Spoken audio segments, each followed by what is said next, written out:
Hello everyone, and welcome back to the channel. As the scent of roasted turkey and pumpkin pie fills the air, have you ever stopped to wonder about the real story behind Thanksgiving? It's a holiday that feels as American as apple pie, but its roots are much deeper and more complex than most of us learn in school. Today, we're going to peel back the layers of this beloved tradition, separating fact from fiction, and uncovering a history that spans centuries, cultures, and a nation's journey through turmoil and triumph. So grab a cozy drink, settle in, and let's explore the true origins of Thanksgiving. Most of us picture the first Thanksgiving as that iconic scene from our elementary school plays. Pilgrims in black hats sharing a harmonious feast with Native Americans.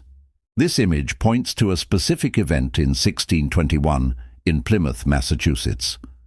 After a brutal first winter that wiped out nearly half of the Mayflower colonists, the survivors, with crucial help from the local Wampanoag tribe, managed a successful harvest.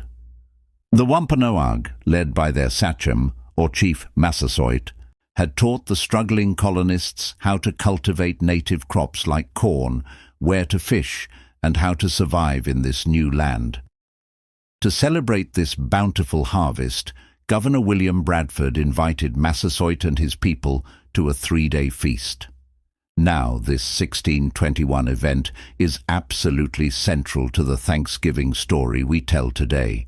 It was a moment of rare cooperation and shared relief. But here's the first twist. The colonists wouldn't have called it Thanksgiving. For them, a day of Thanksgiving was a solemn religious affair, a day of prayer and fasting to thank God, not a day of feasting.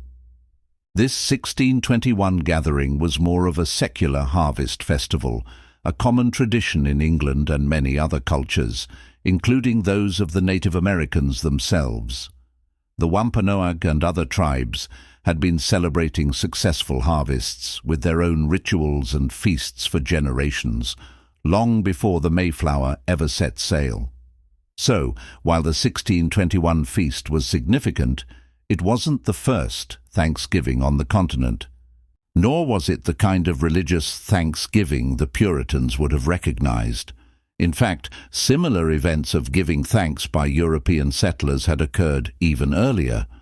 For example, Spanish colonists in St. Augustine, Florida, held a Thanksgiving Mass and feast with the local Seloy tribe way back in 1565, more than 50 years before the Plymouth Feast.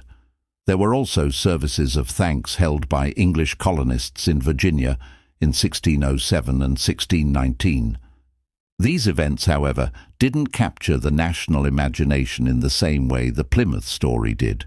The tale of the Pilgrims, their perseverance, and their temporary peace with the Wampanoag became the foundational myth, a story of new beginnings and intercultural harmony that resonated with the developing identity of the United States. So, if the 1621 feast wasn't the official start, how did Thanksgiving become the national holiday we know and love? For over 2 centuries after that Plymouth Feast, days of Thanksgiving were declared sporadically by individual colonies and later states. They were usually proclaimed by governors to celebrate military victories or an abundant harvest. The idea of a unified national day of thanks was championed by a remarkable woman named Sarah Josepha Hale. You might know her as the author of the nursery rhyme, "Mary Had a Little Lamb," but she was also a powerful magazine editor and a passionate advocate for national unity.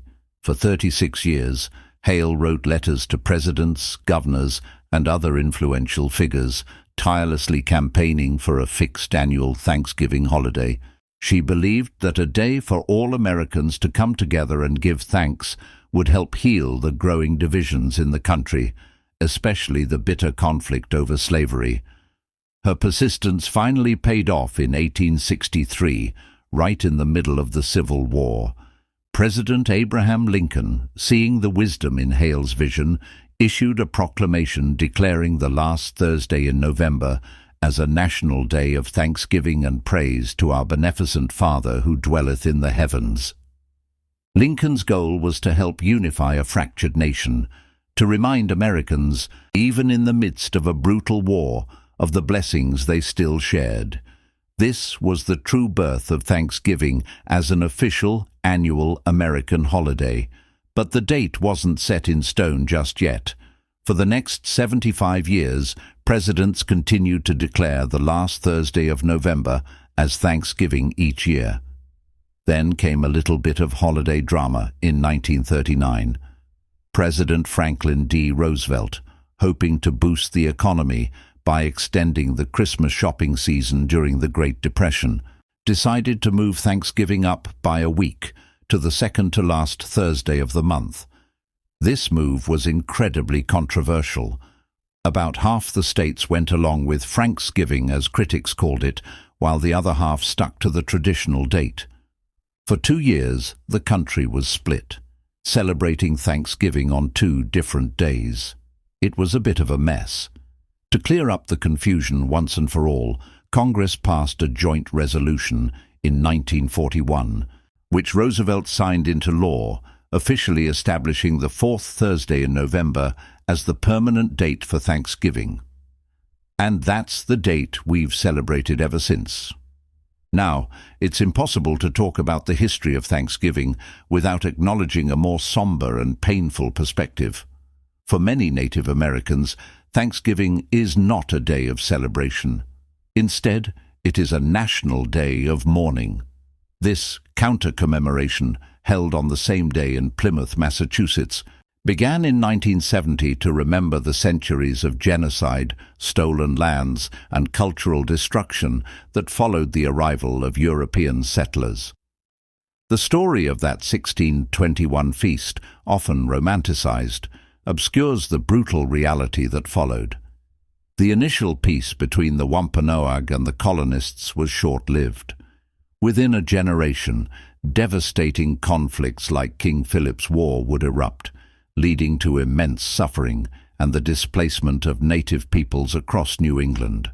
From this perspective, the traditional Thanksgiving story can feel like a harmful myth that erases the true history of colonization.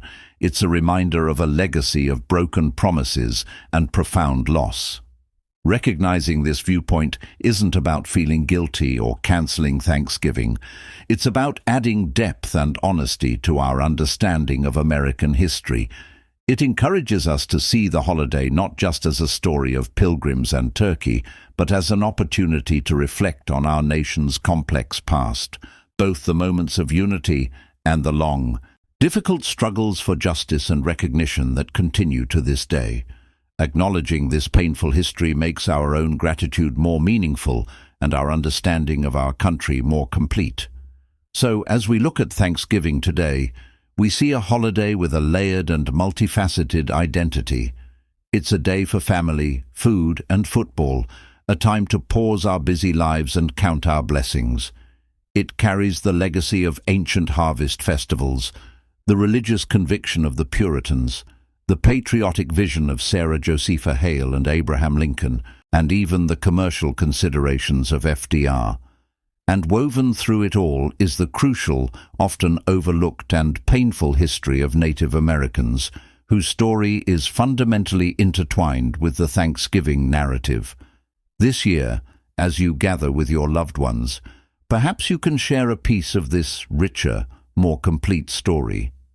Thanksgiving is a uniquely American holiday, not because it's a simple, happy tale, but because it embodies the complexities, the triumphs, and the tragedies of the American experience. It's a day to be grateful, not just for the harvest, but for the opportunity to learn, to remember, and to strive for a more inclusive and truthful understanding of our shared past.